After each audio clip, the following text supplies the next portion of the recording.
ब्रह्मा विष्णु और महेश को कभी ईश्वर नहीं मानूंगा और ना ही उनकी पूजा करूंगा। मैं राम और कृष्ण को ईश्वर नहीं मानूंगा और ना ही उनकी कभी पूजा करूंगा। मैं गौरी गणपति आदि हिंदू धर्म के किसी भी देवी देवताओं को नहीं मानूंगा और ना ही उनकी पूजा करूंगा। ईश्वर ने अवतार लिया, इस पर मेरा विश्वास नहीं है। मैं ऐसा कभी नहीं मानूंगा कि तथागत बुद्ध विष्णु के अवतार हैं। ऐसे प्रचार को मैं पागलपन और झूठा प्रचार समझता हूँ। मैं श्राद्ध पक्ष कभी नहीं करूंगा और ना ही कभी पिंडदान करूंगा। मैं बुद्ध धर्म के विरुद्ध कभी कोई बात नहीं करूंगा।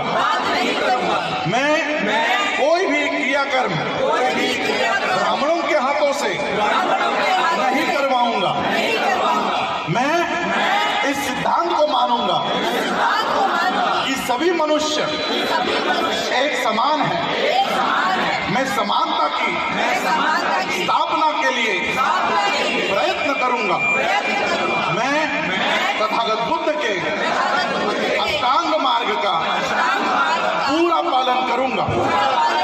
मैं तथागत बुद्ध के बताए हुए 10 पारमिताओं का पूरा पालन करूंगा। मैं प्राणी मात्रा पर दया रखूंगा और उनका लालन पालन करूंगा। मैं चोरी नहीं करूंगा, मैं झूठ नहीं बोलूंगा, मैं व्यभिचार नहीं करूंगा, मैं शराब नहीं पीऊंगा। सर, आज के मुद्दे की बात करते हैं। आज आपका जो सपना है उसकी पहली कड़ी आपने पूरी की है और जैसा कि आपने बताया कि जो आंकड़े हैं वो 10,000 का आपने रखा था, उससे आगे बढ़कर 1 लाख लोगों ने बौद्ध धर्म से जुड़ने की जो आज मंशा है वो प्रकट की और जुड़े। कैसा लग रहा है सर आपको? बस ऐसा लग रहा है जो बाबा साहब का सपना था हम उसको पूरा करने की तरफ बढ़ चले हैं, वो पूरा होगा। 2025 में जो लोग कहते थे कि 10 करोड़ बहुत बड़ी तादाद है, बहुत बड़ी संख्या है, पूरी नहीं हो पाएगी, अब लग रहा है कि वो लक्ष्य छोटा है। ये 10 करोड़ का डबल होगा ऐसा मुझे महसूस हो रहा है और मैं जानता हूँ सबके चेहरे खुश हैं, खिले हुए हैं। इसका मतलब लोगों में जो अंदर दबी हुई भावना वो निकल के आ रही है। सबको अपने बुजुर्गों की सांस्कृतिक विरासत फलती फूलती अच्छी लगती है। सबको जब न्याय मिलता, मानवता का शासन आता है, जातिवाद मुक्त, छुआछूत मुक्त भारत बनता है, सबको अच्छा लगता है। मैं समझता हूँ आपको भी इस गौरव की अनुभूति हो रही होगी और 2025 के बारे में आँख मीच के ज़रा सोचिए कैसा सौंदर्य वो वातावरण होगा जब छुआछूत मुक्त भारत, जातिवाद मुक्त भारत, बाबा साहब को सपने को पूरा करने वाला बौद्ध में भारत का निर्माण होगा। सर, एक ऐसा ही सपना लोगों को दिखाया जा रहा है हिंदू राष्ट्र का कि उनके ये जो देश है वो हिंदू राष्ट्र होगा जहाँ हिंदुओं का दबदबा होगा। मैं समझता हूँ पहले इंसान तो बन जाएं। जिस सामाजिक व्यवस्था में जातियाँ बनी हुई हैं, छुआछूत बना, ऊंच नीच बनी हुई है, उस सामाजिक व्यवस्था में भारत कभी दुनिया में विश्वगुरु नहीं बन सकता और सपना सपना रह जाएगा। हिंदू राष्ट्र बन सकता है? कैसे बनेगा? लोगों का दिल जीते बिना क्या कर लोगे आप? जाति की वजह से उत्पीड़न कर रहे हो, मुँह रखने पे हत्या कर रहे हो, घड़े छूने पे हत्या कर रहे हो, घोड़े पे बारात निकालने पे हमला कर रहे हो, कैसे बनेगा? वो सपना उनका सपना रहेगा। पहले वो लोग अपने अंदर के राग द्वेष लोभ मोह अहंकार को तो जीत लें। इतने अहंकारी हो गए, आए दिन हत्या कर रहे हैं। सर, एक तरफ आप हैं जो लोगों को बौद्ध धर्म से जोड़ने की कोशिश कर रहे हैं, बाबा साहेब के सपने को साकार कर रहे हैं, दूसरी तरफ रामदास अठावले जी का कहना है कि बाबा साहेब बौद्ध धर्म को अपनाना ही नहीं चाहते थे। अठावले जी अपने पुराने भाषणों को निकाल लें। जब वो दलित पैंथर में हुआ करते थे तब क्या बोलते थे? जब वो रिपब्लिकन पार्टी ऑफ इंडिया से पहली बार सांसद बने तब क्या बोलते थे? मानसिक रूप से भी गुलामी आ गई है क्या? समाज ऐसे लोगों को जवाब देने में सक्षम है, जवाब समाज देगा। इसका कारण क्या है सर? आपको क्या लगता है ये जो बदलाव रामदास अठावले जी और ऐसे मंत्रियों में जो बदलाव आया है भाषणों में, विचारों में, इसका मुख्य कारण क्या है? ये कुर्सी ऐसी चीज़ है जो उससे चिपक जाता है ना, वो ख़त्म हो जाता है, वो भी ख़त्म होने की तरफ है। जो कुर्सी छोड़कर समाज के हक अधिकार के लिए आगे चलता है उसके पीछे कुर्सियाँ चलती हैं।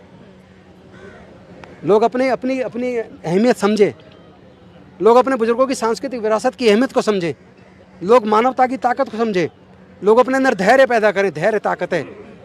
किसी की हत्या करना कोई ताकत की निशानी नहीं है, किसी को भयभीत करना ताकत की निशानी नहीं है। धैर्य के साथ सबको अपने मन में समा लेना, राग द्वेष लोभ मोह को अपने अंदर पी जाना, उसको खत्म करके मानवता का शासन लाना, ये सबसे बड़ी ताकत है।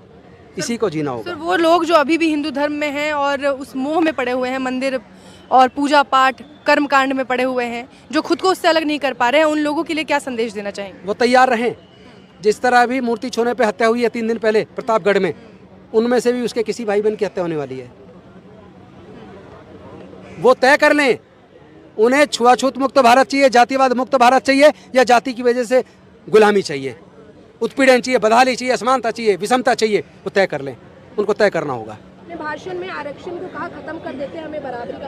अगर आरक्षण खत्म हो जाएगा तो क्या बराबरी मिल जाएगी? नौकरियों में आपने कहा नौकरियां खत्म हो गई हैं, हमें भले ही आरक्षण है कहाँ? कहाँ है नौकरियाँ? अब 3 वैकेंसी निकालते, तीनों जनरल को जा रही है कहाँ? झूठ है। जो जितनी वैकेंसी निकाली मैं आप सबसे निवेदन करता हूँ, आप कैमरे में कैद कीजिए और जाके पूरे दुनिया को दिखाइए। जितनी वैकेंसी निकलती हैं उसका फोटो खींचिए आप अखबार से, और उसमें देखिए कितनी वैकेंसी जनरल को, कितनी EWS को। क्या कहेंगे? EWS पे फैसला भी चल देखिए 2000 socially and educationally backward classes they are entitled to get benefit of reservation, but those are not inadequately represented, those are heavily represented, those are neither socially nor educationally backward, they are not entitled to get benefit of reservation. Now matter is before the honorable Supreme Court, और day to day hearing is going on. I think the result will come soon. लेकिन sir फिर उन लोगों का क्या जो आरक्षण के लिए अभी भी लड़ाई लड़ रहे हैं, लगातार अपने पदों की मांग करते रहते हैं कि आरक्षण के तहत उनके पदों की नियुक्ति होनी चाहिए? मैं आपको साफ स्पष्ट कर देना चाहता हूं, अब केवल रिजर्वेशन से काम नहीं चलेगा। अब देश की खेती की भूमि में हिस्सा चाहिए, देश के प्राकृतिक संसाधनों में हिस्सा चाहिए, देश के खनिज पदार्थों की खानों में हिस्सा चाहिए, देश के सर्वोच्च न्यायालयों उच्च न्यायालयों में हिस्सा चाहिए, देश के तमाम पदों पर सब जगह हिस्सा चाहिए, उद्योगों में हिस्सा चाहिए, स्कूलों में, अस्पतालों में, सब जगह हिस्सा चाहिए। देश के जितने प्राकृतिक संसाधन हैं सब में हिस्सा चाहिए। केवल आरक्षण का झूठा नाम हमें बदनाम कर रहा है, ये बदनामी स्वीकार नहीं है। अब तो हिस्सेदारी भागीदारी की बात है। सर आज के मुद्दे पर आते हैं। आज आरक्षण खत्म करने की बात आप कर रहे हैं, बट EWS की सीटों पे आरक्षण से नियुक्ति हो रही है, बट SC ST OBC की सीटें खाली रह जा रही है, उन पे नियुक्ति नहीं हो पा रही है। नहीं, जब न्यूयॉर्क जिसका काम है संविधान को पूरी तरह पालन करना, जब उसका मन पवित्र नहीं है, वो बेईमान है, तो फिर हमारे लोगों को हक और अधिकार मिलेगा कैसे? सत्ता बदलने से कुछ नहीं होगा, अपने आप को बदलना होगा। हमें वोट बैंक नहीं बनना है, हमारा समाज वोट बैंक बन जाता है। कांग्रेस लूट रही है, बीजेपी लूट रही है, जो मर्जी लूट ले, लूटने को तैयार है। लूट क्यों रहे हो भाई?